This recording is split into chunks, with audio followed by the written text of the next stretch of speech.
Shalom, party people. Welcome to the 12th C. Mr. J.D. Stone on my left. Good morning. Yeah. Hey, you can actually see us a little bit, and that's because we're walking in a neighborhood that's a little more uppity and has streetlights, but you know, it is what it is. It's the bougie part of town. The bourgeois. Yeah, the bourgeoisie. The bourgeois of the boondocks, maybe. But anyway. So, a little bit of a life update. Some people have been tracking a little bit in comments of live streams that I've participated in. But I am no longer a employee of the Missouri Department of Corrections, and I have accepted a new job. And I'm not going to talk about the new job, but I'm no longer a state employee, and so I can freely chit-chat a little bit more about what I was previously doing, because I think my audience is at least aware that I worked in a corrections environment. But I was a case manager in the Missouri Department of Corrections for a couple of years, and I went and worked in the reentry unit, getting people jobs as they were exiting prison and trying to make sure that they didn't come back to prison. While I was in the corrections setting, physically inside a maximum security institution, I served on the emergency response team, and that gave me the ability to kind of be the heart and the fist, to quote Governor Greitens' book. I got to go tie people up in pretzels when they were misbehaving, and lay hands on people who were causing harm. Respond to a couple of, they call them disturbances because it's not a riot until the governor declares it a riot. The whole prison can burn to the ground, and if the governor doesn't declare it a riot, it was just a disturbance. But I got to do some of the action stuff, and then in the same 24-hour period of time, put on dress clothes and go talk to people who were throwing a hissy fit about, something wrong with, their conditions of confinement or whatever. And then also deliver notice that, a relative of somebody had died, and, cry with them while they were like, hey, I'm never going to be able to go to my son's funeral. So a wide range of emotions and helping people navigate the system as best they could while they are in the rehabilitation process. And I met people who definitely did their crime and had rehabilitated, and I had met people who you really question the legality of why they were imprisoned, and they had an attitude problem, but they didn't do what they did. And I met some people who had a great attitude, didn't do their crime, and I met some people who had a great attitude and did do their crime. So it goes both ways. But over the last couple of years, Mr. J.D. Stone over here has had the opportunity to hear some of the things that I've done for corrections when I was able to freely talk off camera. And I figured today we can kind of roundtable Q&A some prison talk. Sure. Hope that some viewer finds this halfway interesting if we're out of breath while we're doing our ruck march today. So, Mr. J.D. Stone, in some of our conversations, what have I shared with you about prison that you find interesting? Like, just never thought about that. Well, like I said, the one thing that I found most surprising was learning what prison rules violence really is. I had thought that from reading books that prison rules fighting was desperate fight for your life, no holds barred. You can bite, you can gouge, you can do whatever it takes to live. And you corrected me on that. It's that's only if you're actually going to be killed. Yeah. You're afraid that you're going to be killed in this fight. Yeah. Otherwise, you take some licks and then you try to win the fight. Yeah. But so context, you and I are in prison, we did our crime, all that, boo-hoo, whatever. And you're new on the yard, and I'm, a little bit more seasoned. And I size you up and want to either see if you're going to be a victim or if you're going to stand up for yourself. It's pretty typical for a lot of people in prison to get involved in a fight pretty quick in. Some gangs, it's an initiation. Some situations, it's just really more of, hey, we don't really have resumes to pass around, so we're going to see what the new guy's all about. And they'll corner you somewhere off camera and you'll get into a fight. And there are legitimate rules to fights in prison. And like Mr. J.D. Stone was saying, you gotta, you can't really no holds bar fight anything desperate unless you're getting 6 dudes who corner you and they all have improvised weapons and they're there to get their pound of flesh out of you. In all honesty, a couple of swings, you may hit them in the face once or twice. A lot of body shots. You're gonna go to the ground, you're gonna wrestle a little bit. But if you want to avoid where you just get in all the prison fights all the time, honestly, I don't care how good of a fighter you are, you need to win the fight, but just barely. And preferably, if you can win the fight, but just barely before the corrections officers show up and break up the fight. You need to take a lot of licks and take them well, and distribute out just enough to where you make it not worth the time of the person who's fighting you. But you win and you win instantly, you're now a fighter. And then everybody who thinks they're tough is going to be coming after you. And then you start getting into a situation where you start losing the fight and you hate that you're losing. And now you use your teeth, or you crotch shot somebody, or you hit them in the neck on purpose, or go for the eyes or whatever. And now you fight dirty, and then they will kill you. There have been guys who take a crotch shot because they didn't like that they were losing the fight, and they wake up dead the next morning. There have been guys who, have gone for somebody's eye, and then, 6 dudes show up and beat that person to within an inch of their life. And if it is a situation to where you're getting jumped by a ton of people and they are beating you to within an inch of your life, and you do start eye gouging, you do start crotch shotting, you do all the dirty things, well, now they're going to kill you. But you're doing that on the slim chance that you might get away. But now you're a marked man for the rest of your life. So, if you are fighting in prison, which if you're a man in prison, you're going to be involved in at least one fight, guaranteed. If you're a man in prison, the best advice that I have to anybody is you need to win the fight, but you cannot win quickly, and you cannot win well. You have to get hit, you have to get knocked down. You lose that fight, that's the other side of it. You lose that fight, now you are going to be marked as easy prey, and things will be taken from you.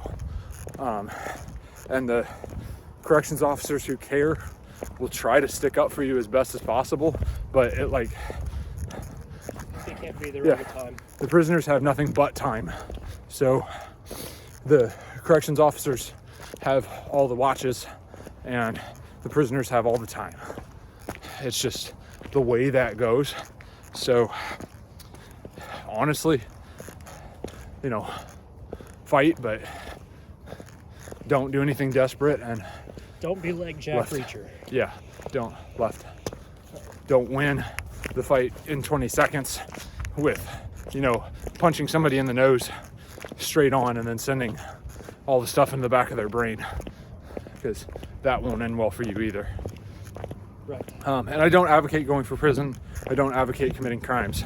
I'm just saying that, like, if you find yourself in a prison environment, because as we were talking before, you could find yourself there unjustly. you very well could. There's, in the state of Missouri, it's somewhere between 2 and 5% of the people who are incarcerated are not serving for a crime that they actually committed. Now the question is did they commit other crimes and they can't prove what those crimes actually were, but they're in the area, they're known to be a problem, they get picked up for something, and because of the whole ride or die culture, it transcends everything. If you grow up in a bad neighborhood, you don't snitch on people, and so you may be doing time for something that your buddy did,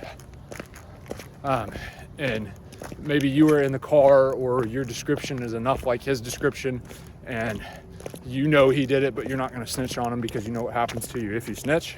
Yeah. Like those kind of things. So that it's a little more convoluted, just because they're serving time for maybe a crime that they didn't specifically commit doesn't mean that they didn't commit that exact same crime and just didn't get caught for it. Right. Because I've talked to a lot of dudes who outright, hey, this specific crime that I got charged with, I did not do, but I did this exact thing all the time. And it was I was gonna end up here one way or the other, but this specific one I'm not good for. Yeah. And you start reading their cases and you start seeing in there, and it's like they all can't be lying to you about it. Right. But like your true blue innocent man gets caught and goes down for something, it is exceptionally rare that happens. It does happen though.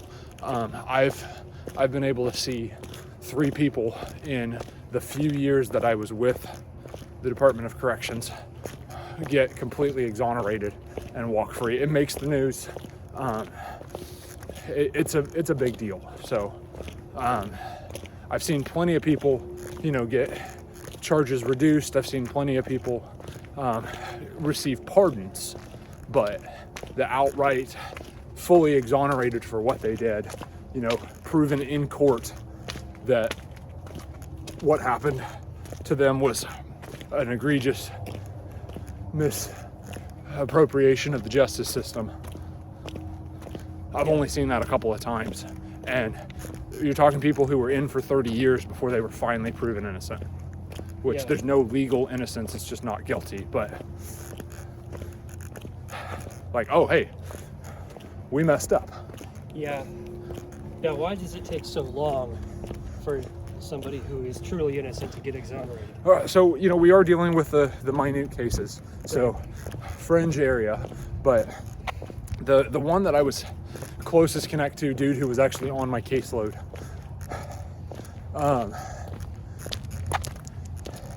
he got picked up for burglary, aggravated assault, and I think they threw attempted murder on it. I think it's been a little bit since I've read the case, right. But definitely burglary, aggravated assault. He grew up in the neighborhood.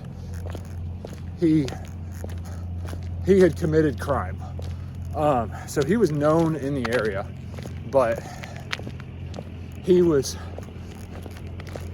let's go up. He was picked up because he kind of matched the description, and the person who was assaulted wanted the whole case over, and so the first person that they threw in front of him in the lineup, he was like, yeah, that's him. And it come out later that they were kind of bullied into that testimony because the DA was trying to close the case fast. Okay. So wasn't taken care of well, had a really, really terrible public defender, didn't know his rights, had an attitude problem, so was given the cop's lip, like all those kind of things. Right. So, you know, kind of dug his grave by opening his mouth, but it's not like he ever admitted to it either. And so they took it to trial because he wouldn't admit to it, and they threw the book at him. And had he pled guilty to something he didn't do, then they would have thrown some charges at him, but he probably would have been out. But the judge also had some problems, and the judge threw the book at him a lot harder than should have.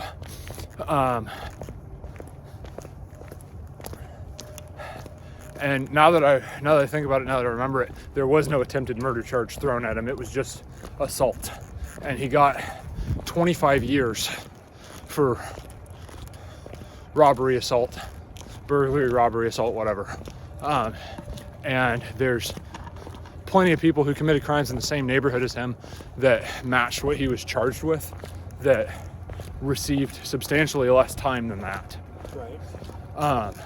And so the time is what hurt him, but it also is what helped his case.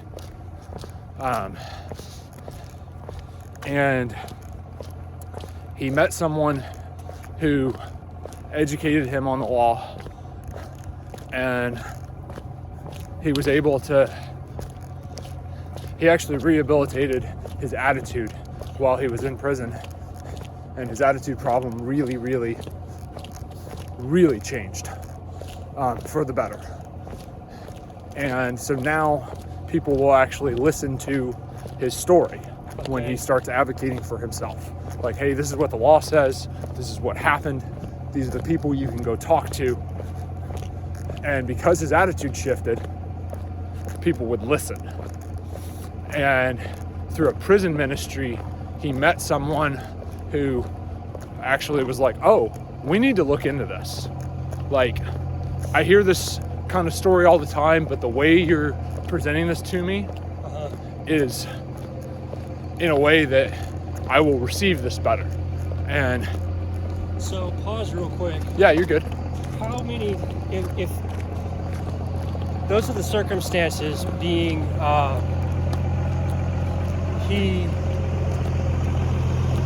he was charged with something that he didn't commit. Right. And he just had an attitude problem, the ride or die mentality. Yeah. How many, I mean, we can't know. Right. But there's got to be a lot more cases like his where they just take the fall. There's plenty of people who take the fall for a crime they didn't commit, but their hands aren't clean. Right. And this dude outright told me, he's like, I was going to end up in prison one way or the other. Like, I guarantee you I was going to end up in prison one way or the other. Okay. And he wasn't even around for this crime being committed. So it's not like he was in the car. Right. It was, he wasn't even there. So anyway, this person goes and advocates for him, finds him the right lawyer who will listen, and financially backs the lawyer. So now the lawyer has time, and they get the right witnesses, and they go back and get the person who was the victim, and they get the full story from the person. It's like, hey, you know, I was kind of bullied into this. This dude, I don't think he did it. And to the point where the district attorney came advocating for him afterwards, like, hey, we did this wrong. Okay, same DA? Yeah. Okay, it's like, well. the DA is like, hey, I made a mistake. And what's crazy is this dude was found not guilty, and it was like 60 days before he got released. So you don't just outright release somebody willy-nilly. Like, it takes a lot. So he had 60 days in prison that he had proof that he was unjustly incarcerated before he finally got released, because it takes a lot. So wait, so he was in prison for 60 days, or he was in prison? He was in prison after. Like, he was in prison for years. Okay. But he was in prison for 60 days. He was given the not guilty verdict and then stayed another 60 days. Yeah. Oh, geez. 60 days of, I'm not supposed to be here. How much of his time that he was given did he serve? He was given like 25 years. Right. And he was there for at least 15 of it. Okay. Was he paid any restitution? He's currently suing the state of Missouri for restitution. So they didn't just give it to him. They made him some offers, and those first couple of offers you make in those kind of cases are usually always substantial, but it's like, no, I'm not taking that because you're trying to pay me to go away. Right. So. Okay. This actually kind of feeds into a different question. No, you're good. Because he rehabbed. Yeah. And we actually have talked about this, but. And it's not that he needed a rehab from that crime, but he grew up with a life of that. Right. And he is very well a changed man as far as his attitudes and actions go.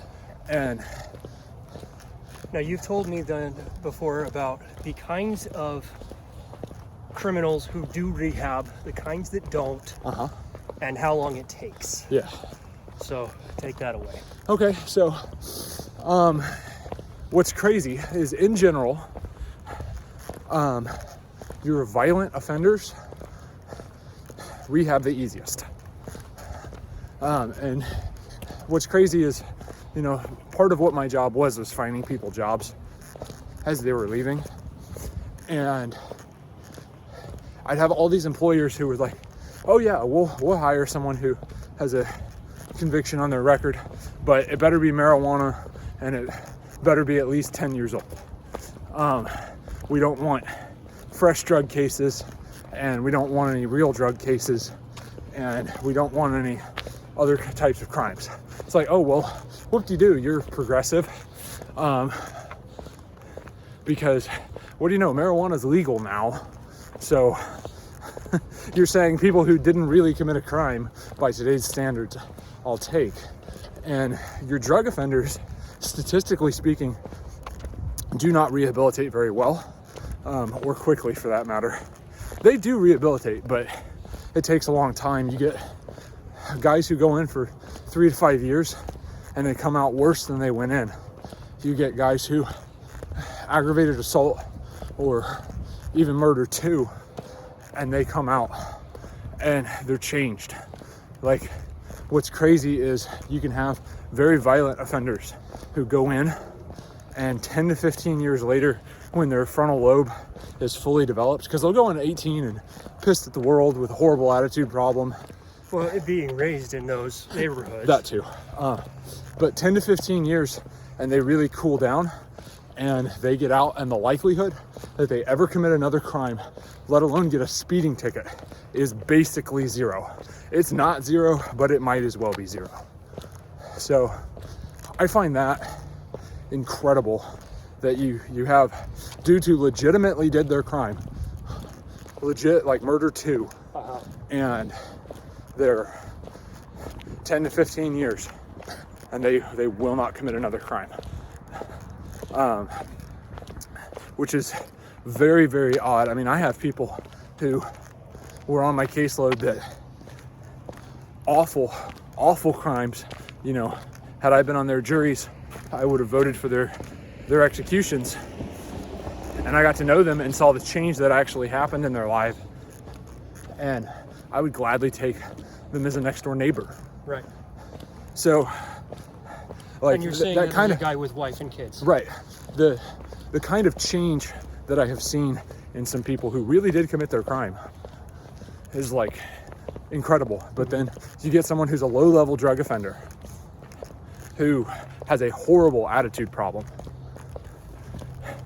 and they're in and out of prison, and they just, what I did wasn't really that bad, and they make excuses for themselves.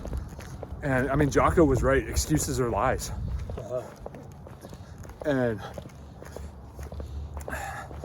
just a lot of these low-level drug offenders, it's not like they get a lot of time. It's really to cool hard. their heels. Yeah, it's really hard to see them And cool down. And these low-level guys, it's they not come like- out more sophisticated criminals right. than they go in, because they learn how to be better criminals. Yeah, because it's not like the drug culture goes away in prison. Nope.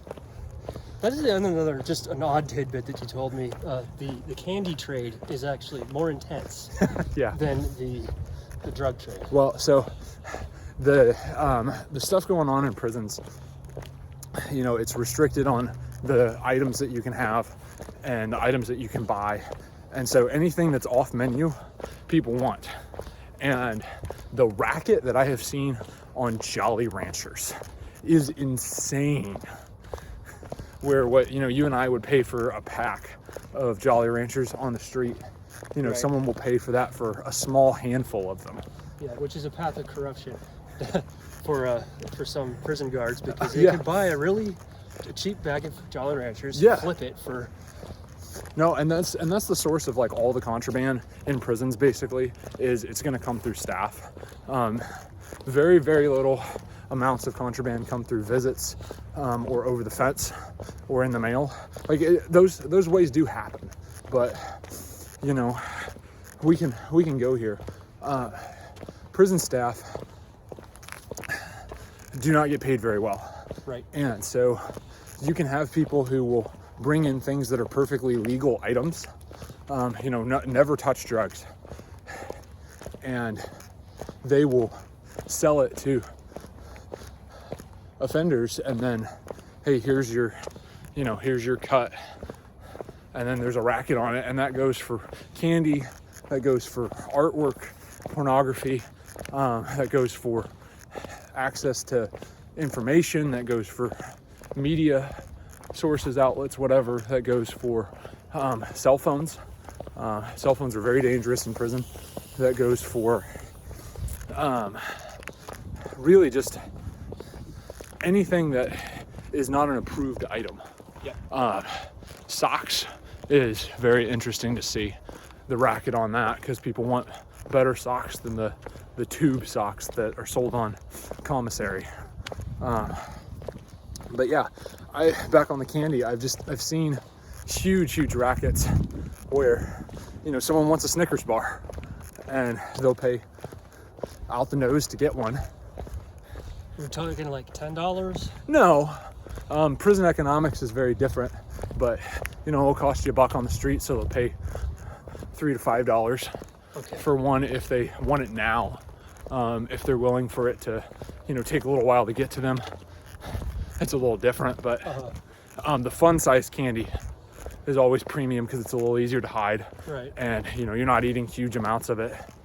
But you'll have staff members who will bring in their lunch or whatever, and stuff gets thrown away, and whoops, whatever, and then the person who bought it digs it out of the trash, and it's still sealed in its wrapper. But yeah. And then, so you told me that you've got inmates who will start a racket. And you want to find those guys who have a racket going on, but they're smart enough that they're not going to be the ones to get caught. So yeah, so you find a ring. Yeah, you're talking about like a storekeeper. Yes, the storekeepers. So that conversation had been about so everybody in prison has a job. They don't get paid very well, but everybody in prison has a job. And one of the best slave labor. Yeah, well, it is. One of the best sources of information in a prison is from the porters.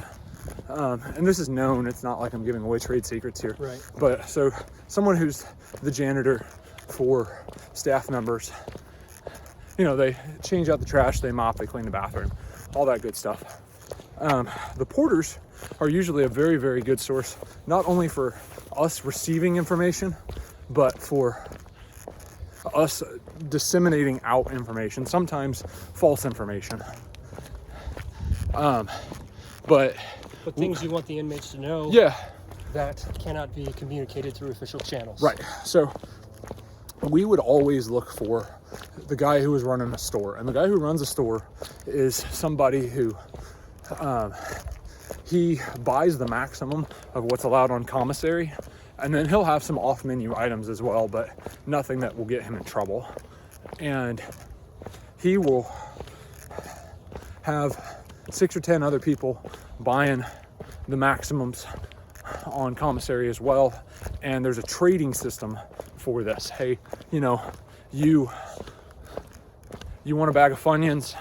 Well, you're gonna give me 2 bags of Funyuns next week. And that's how you buy them from me. You don't have the scratch right now for it, so I give you what you want, but you pay me back with interest. And if I like you, instead of, you know, 100% return on my profit, it's I'll give you 2, you give me 3 next week or next 2 weeks, whatever. And the problem is when you don't pay your debts, then fights happen. Because I can't be shown as being let other people take advantage of me. Right. So I have to defend what's mine. Otherwise, people are just going to take everything. So you do have to fight if you're a storeman. You pay people to do it for you sometimes. Because if you do it, then now you've lost your store. So. Oh, that's true. So you have people on the payroll and it's amazing. I've seen people get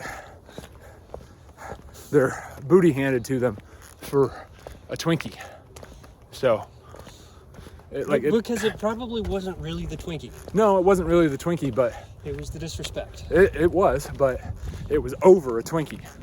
Yeah. So, but anyway, you get into those kind of situations, and we always looked for the store man who, in his personal property, was under the limits, but you know, he had it spread out and had been doing it for a while because he knew how to run a business, he knew how to communicate, he knew how to, you know, marketing, distribution, all that good stuff, how to network. Yeah.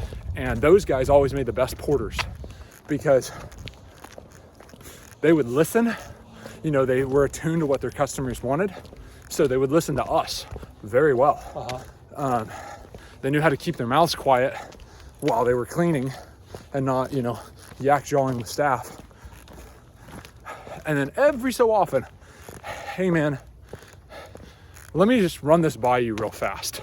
And I have this thing going on, and why don't you tell me your perspective on what you think might be going on with XYZ, whatever. And they never give names. You know, they weren't stupid. But, you know, you know, have you ever thought that maybe this guy had this kind of a motivation when he did what he did? Or, you know, I've known people like that for years, and, you know, they always do XYZ, whatever. And maybe that's not in line with their character, or maybe that's the exact kind of person that they are. So those kind of vague generalities, and you could really just simple conversations with them, find out the people who were on your caseload, what they were all about. Now, we knew this information was biased. We knew, you know, if someone was in the same gang, they were going to ride or die for that person. Right. But you start... But you know who everybody's gang affiliation. Oh, everyone in prison's gang affiliated. Everyone in prison is gang affiliated. Now, it's to different extents. But if you're anti-gang in prison, you better be extremely religious, because that's the only way you'll be safe. But you just kind of ask, hey, this person doing this kind of thing, is this normal for them, kind of a thing? And you were able to figure out, okay, yeah, this dude misbehaves, he's got a real attitude problem, or man, maybe this guy isn't good for this. Maybe. maybe I should take a harder look. And then, you know, we would have things that needed to circulate around, like, hey, you know, these people are misbehaving, and if they don't start changing their ways, then the administration in the prison is going to be forced to do some things that you guys may not like. And word would get around. All of a sudden, you know, a whole bunch of toilets would flush really fast. And hey, we don't have a drug problem in this house anymore, at least for this week. Or, hey, you know, this dude is not acting right, and because this dude's not acting right, you know, he's going to get you all in a lot of trouble if y'all don't handle the problem. And all of a sudden somebody now, hey, you know, I really don't think I belong in this housing unit anymore. I really think I need to, you know, go to protective custody. Or they hit somebody on camera, so the fight gets broken up immediately. Oh, hey, now this guy's an AdSec. And now we don't have as much of a violence problem in the housing unit. It's so interesting to know that everybody knows where the cameras are, and so any fight that you see on camera is intentional. It can be, for sure. A lot of times they will fight in front of staff if they don't want the fight to go on for very long. So that happens too. Yeah, so it's all intentional. Yeah, it's just interesting. There's a world to it, and I'd love to talk more about it. If you've been hanging on for 37 minutes of this, throw down in the comments some of the things you want to hear about my time with Missouri Department of Corrections while I have worked in all of the fun things, and I'll tell you more. Go do hard things.